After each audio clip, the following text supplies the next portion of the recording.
Terima kasih teman-teman semuanya sudah merapat ke sini. Halo. Mau lagu apa? Kalau pakai lagu itu tarifnya beda.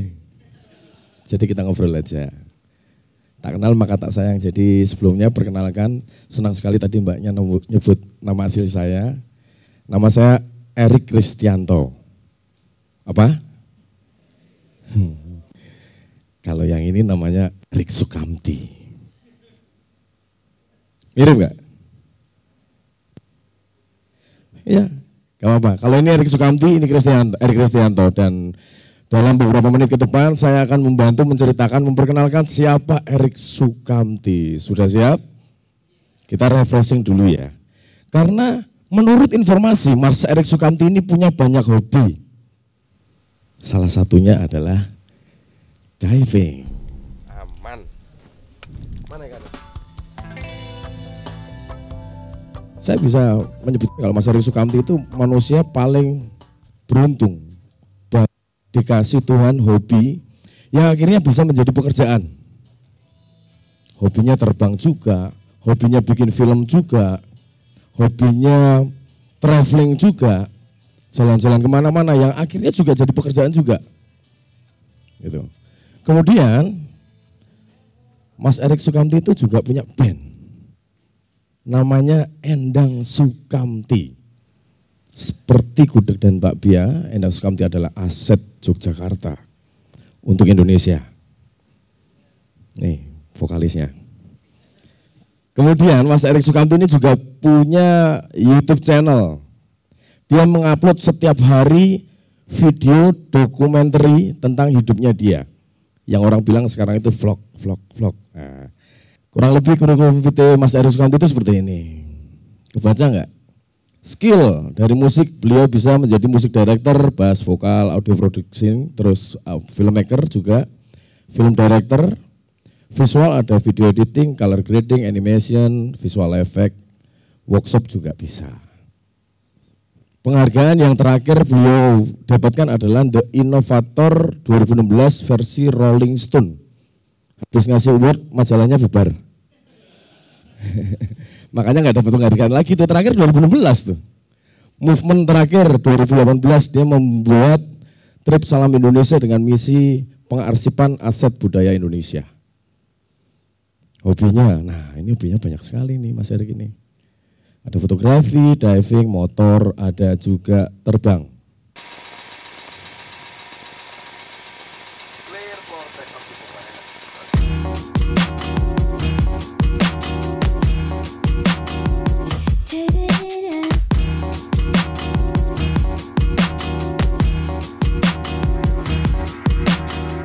Ini beliau ceritanya baru sekolah, mau ambil license, pengen jadi pilot. Tahu kenapa? Karena cita-citanya itu udah digantungkan setinggi langit. Jadi nggak mau beliau harus belajar terbang. Cuman bulan kemarin pesawatnya nyungsep masuk bengkel. Jadi untuk sementara kalian aku bawa terbang ke masa lalu aja ya. Siap? Kita terbang ke masa lalu Erik Sukamti. Aku lupa tahunnya tapi ini lulus SMP. Ada yang tahu yang mana? Hah? Ya. Pakai kacamata hitam ya Mbak ya? Kacamatanya udah hilang. Ya itu, kurus kering. Beliau ini dari SMP sudah memutuskan hidupnya bahwa aku adalah seorang musisi, spesifiknya adalah seorang basis. Maka beliau memutuskan untuk melanjutkan sekolah menengah kejuruan musik di Yogyakarta, yaitu SMM.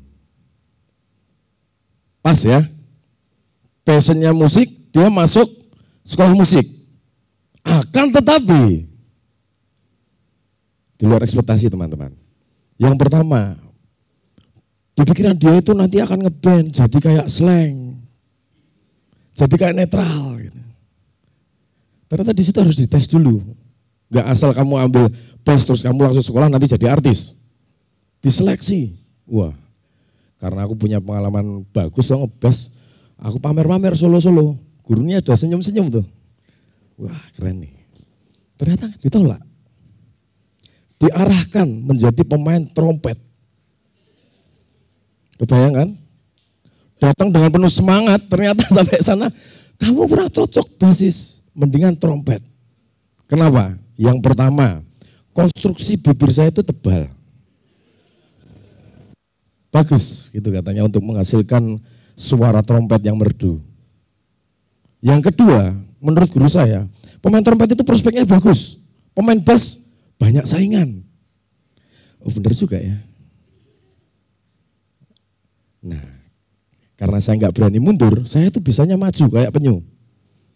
Tabrak terus, oke Pak, saya turuti. Nah, cuman masalahnya guru itu lupa menanyakan apakah saya suka atau enggak.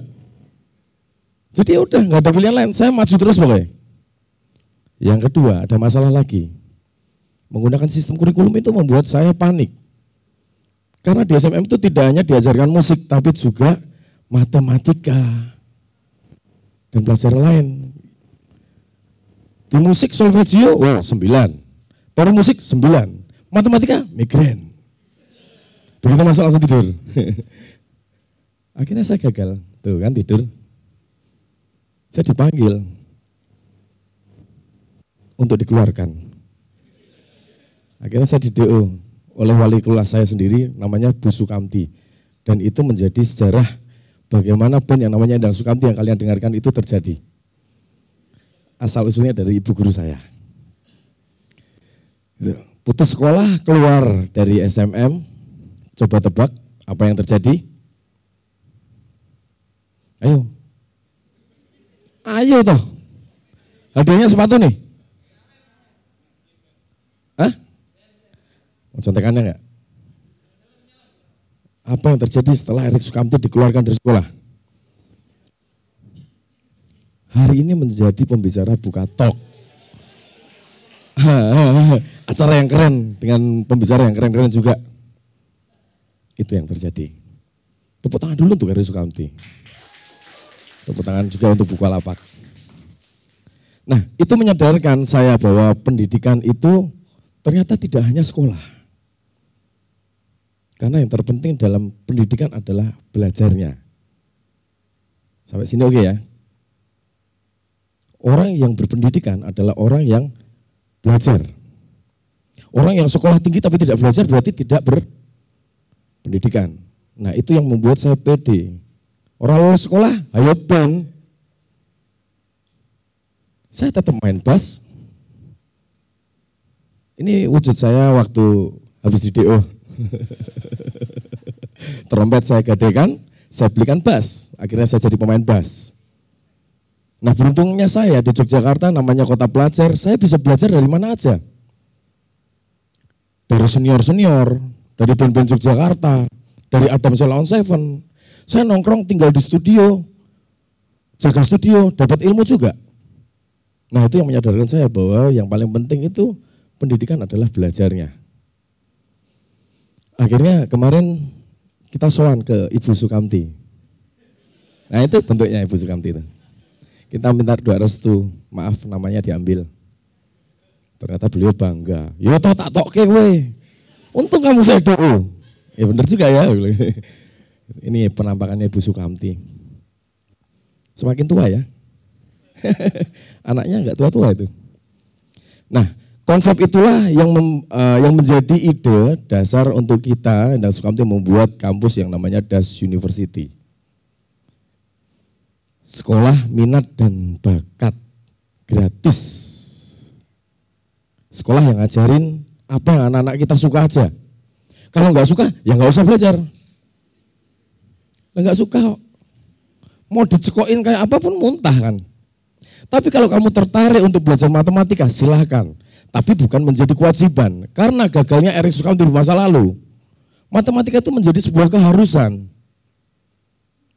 Musik songo. Solfeggio songo, 9 songo itu. Keren kan? Matematika 0, nggak naik kelas. Nah terus apakah Erik Sukamti dianggap bodoh? Iya. Makanya bisa bikin kampus, nggak mikir sih. Kalau pintar matematika udah dihitung tadi mungkin. Nah kemarin perjalanan Endang Sukamti pada bulan puasa tahun 2 tahun yang kemarin itu kita sempat bikin album di Papua. Konsepnya outdoor studio dan di sela-sela kita recording kita liburan. Sela-sela liburan dan recording berkarya kita juga berbagi ilmu. Kita mengajar di sana. Kita ngajar di pesisir Papua sama seperti dokter menggunakan kapal Winisi juga. Dan memang operasionalnya luar biasa ya Dok. Kita jalan tuh selama sebulan nggak pulang. Pulangnya pas Lebaran. Persis Bang Toyib ya. Jangan-jangan Bang Toyib tuh bikin lagunya di sini juga. Nah kita ngajar di sini. Anak-anak ini kalau kita standarkan ujiannya dengan pendidikan kita di sini, aku yakin kalian semuanya akan menganggap dia bodoh. Percaya? Tapi bagaimana jika pertanyaannya, ujian saya yang buat untuk balapan berenang sama kalian yang ada di studio. Ada yang berani nggak? Siapa yang pinter? Nih, survival. Mau lama-lama nyelam di dalam air sambil nangkap ikan. Ujian menangkap ikan. Aku yakin kalian semuanya akan di-DO oleh Ibu Sukamti. Lalu bikin band Endang Sukamti. Lalu jadi pembicara di Bukalapak. Nah, itu pengalaman kita di Papua. Gitu. Ternyata pintar itu semua orang itu pintar. Gitu. Tinggal kita ngukurnya dari mana. Tidak bisa disamaratakan. Jika kita mentreatment murid kita sama seperti murid-murid yang lain, artinya tidak akan ada menemukan potensi baru di dalam bakat anak itu sendiri. Karena kita percaya setiap anak diberikan bakat oleh Tuhan untuk menjadi sesuatu. Gitu. Jadi yang penting sadar atau enggak dengan potensinya masing-masing. Nah jika ditemplate oleh sekolahan itu sendiri, kita tidak akan menemukan pemimpin-pemimpin baru dengan potensi-potensi baru yang entah nanti kita nggak tahu. Nah itu yang menjadi konsep dasar Das University. Kita mulai dari 10 murid pertama. Murid ini asalnya tidak hanya dari Yogyakarta, ada yang dari Semarang, ada yang dari Jakarta, Bandung. Kenapa 10 orang? Ini kelinci percobaan sebenarnya. Budgetnya cuma mampu ngontrakin 10 anak karena konsepnya karantina.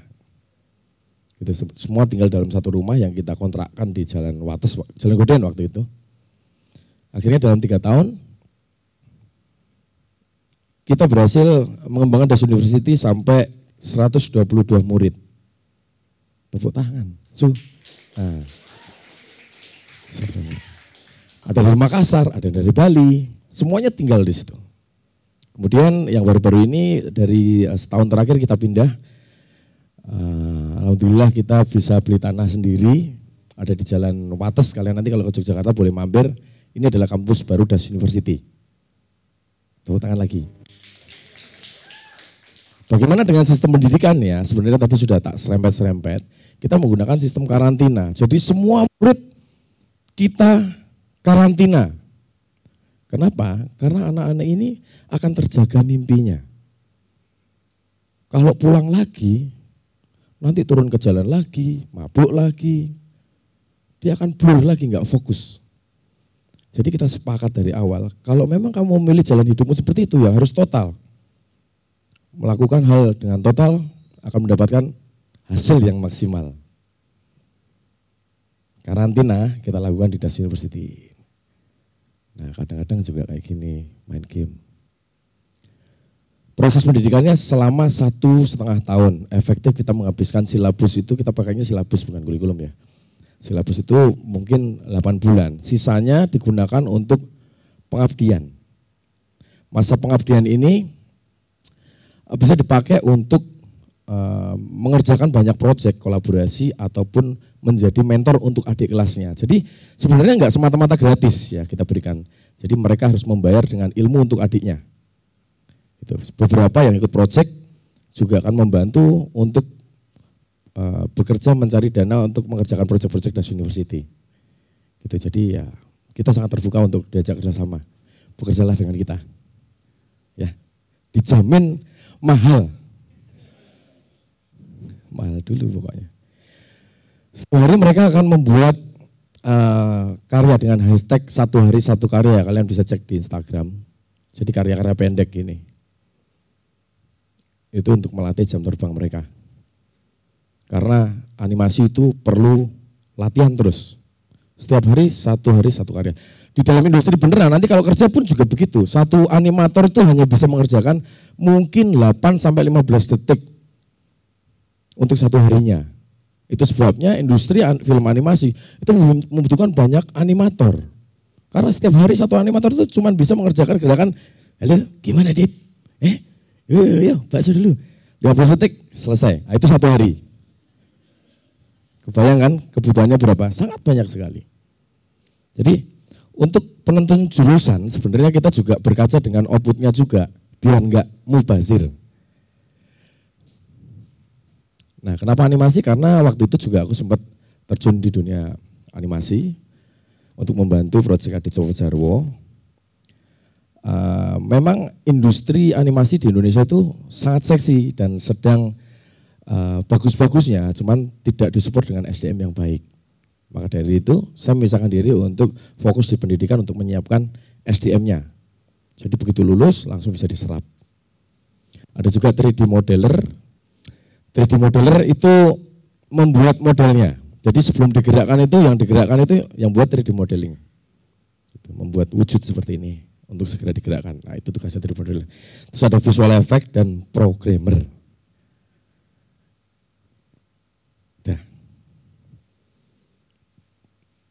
Ya, pertanyaan lagi, kenapa kok nggak bikin musik? Padahal Endang Sukamti itu musisi. Apakah dendam dengan sekolah menengah musik? Kenapa tidak membuat jurusan musik?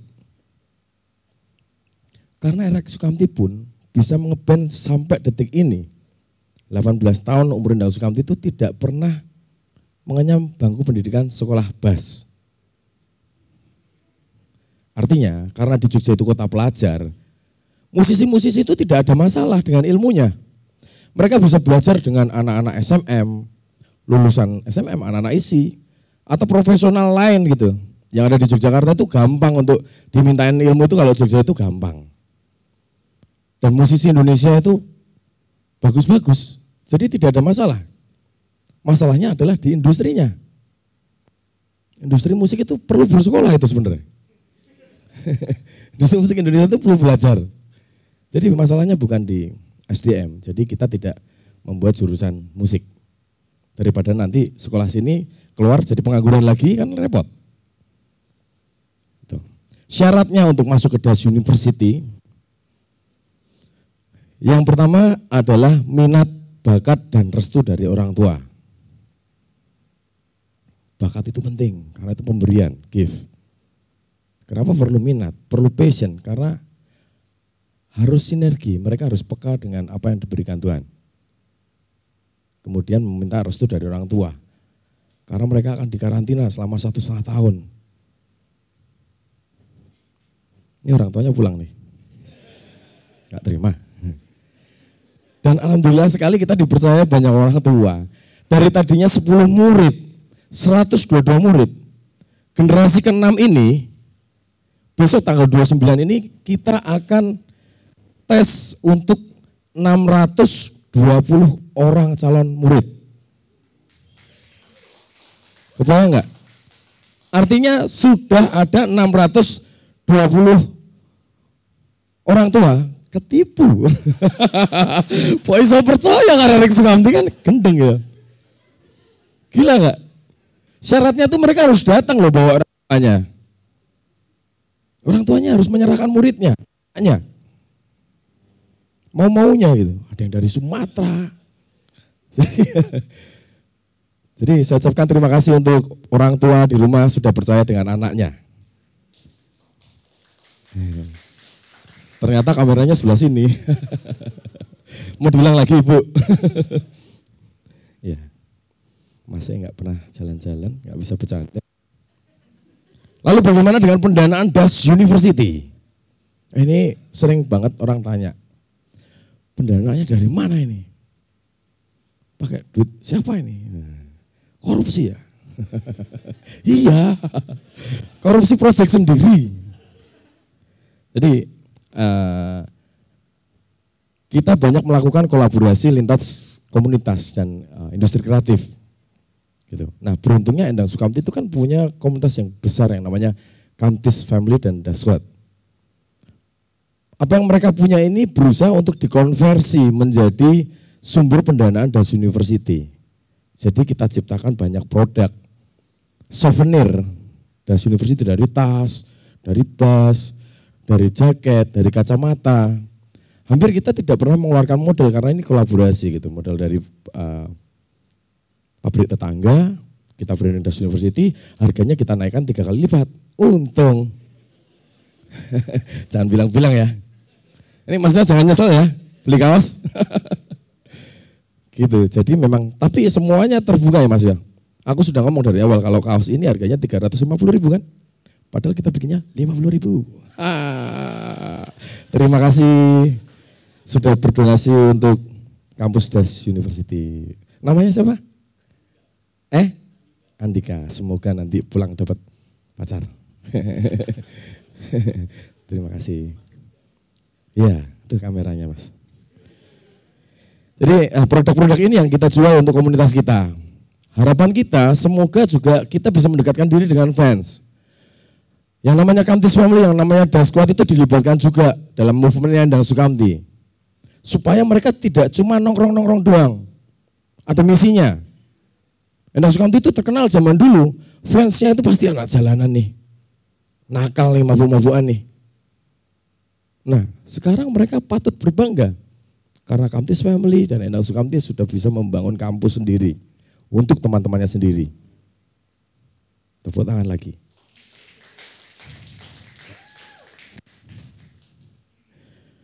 Oke, pendanaan yang kedua selain jualan merchandise, kita juga